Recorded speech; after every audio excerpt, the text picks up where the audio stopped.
seorang wanita yang sudah pernah menikah lalu berpisah ya dan merencanakan menikah lagi, tapi dari pihak keluarga kurang merestui karena alasan jauh, akan tetapi tetap bersikukuh untuk menikah, apakah berdosa? Kasus ini kalau kita lihat dalam Al-Quran, teman-teman buka Al-Quran surah Al-Baqarah ayat 232 ya. Wa idza talaqtumuhunna ya fabalaghna ajalahunna fala ta'dhuluhunna an yankihna azwajahunna idza taradaw bainahum bil ma'ruf ya dzalika yu'adzu bihi man kana minkum yu'minu billahi wal yawmil akhir. Baik, kata Allah bahkan di ujungnya dzalikum azka lakum athhar ya. Nah, Allah menyampaikan jika seseorang laki-laki pernah mentalak perempuan, ya, cerai di sini, suami istri bercerai. Nah, kemudian yang perempuan itu berniat ingin nikah lagi, punya calon pengen nikah lagi, tapi bukan karena cerai ini karena faktor orang ketiga, bukan. Kalau itu minta cerai karena alasan orang lain, itu dosa hukumnya. Ingat, orang perempuan yang minta cerai bukan pada hal yang dibenarkan oleh agama, tidak dibenarkan secara syariat, maka diharamkan baginya mencium bau surga. Hati-hati ya, jadi perempuan-perempuan hati-hati, kecuali kalau syarat satu dibenarkan ya. Kalau dari perempuan misalnya minta mengajukan khulu' karena perilaku laki-laki, misal mohon maaf dibuktikan secara meyakinkan menzalimi secara fisik ya, bisa menyebabkan misalnya fisik terluka, bisa mengancam kepada nyawa ya. Atau yang kedua bisa mengancam kepada iman, ada yang ke fisik ada kepada iman.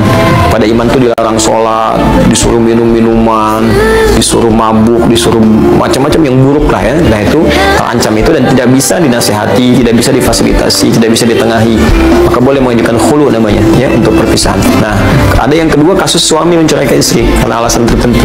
Nah, kata Al-Quran, kalaupun kemudian terjadi perpisahan itu, lalu si perempuan mendapatkan calon yang dia lihat bisa menjadi imam yang baik kan, persyaratan kebaikan terpenuhi secara syar'i, maka nasihat Al-Quran fala ta'dhuluhunna, kata Allah, hei para wali, nah, jangan persulit mereka untuk menikah ya, berjalan. Nah, Al-Quran itu sangat indah, sangat sayang, karena tidak mudah status perempuan yang baru berpisah, apalagi di masyarakat disebut dengan nama tertentu, mendapatkan pasangan-pasangan yang bisa membimbing kembali, itu tidak mudah. Karena itu Al-Quran begitu melihat peluang seperti itu, dicek dulu. Kalau memang orangnya baik, tidak menyulitkan, dan komitmen jadi imam yang baik di keluarga, maka permudah, jangan persulit, karena tidak mudah menemukan lagi kemudian orang yang ingin membimbing. Nah, jadi itu kondisinya. Nah, ini alasannya karena jauh. Alasan jauh itu kan relatif ya, jauh sekarang mudah dijangkau ya. Beda dengan jauh itu termasuk bukan termasuk syarat syariat ya, bukan termasuk syarat syariat. Coba bayangkan, bukankah banyak juga sekarang orang bilang LDR ya, Masya Allah ada hubungan jarak jauh gitu. Nah, tapi mohon maaf, kalau kita lihat zaman-zaman dulu juga betapa banyak orang-orang menikah dan LDR itu sering terjadi. Bahkan dulu nggak ada gadget ya, nggak ada media sosial, nggak ada telepon sama sekali, kontaknya paling-paling kontak batin, terus datang kemudian hari ya. Bukankah Nabi Ibrahim pernah terpisah jauh ya, tapi bukan alasan. Kalau ada komitmen untuk datang, beliau di Palestina, Sayyidah Hajar dengan Ismail kemudian di Mekah, bisa ditengok, datang, ditengok, dilihat kan perkembangan dan sebagainya. Ini komunikasi sekarang banyak. Jadi pastikan bahwa suami itu amanah ya, kemudian juga bisa memberikan nafkah yang cukup, sifatnya terpercaya ya, kemudian juga bisa melindungi, memberikan kasih sayang. Kalau itu terpenuhi, maka keluarga memudahkan.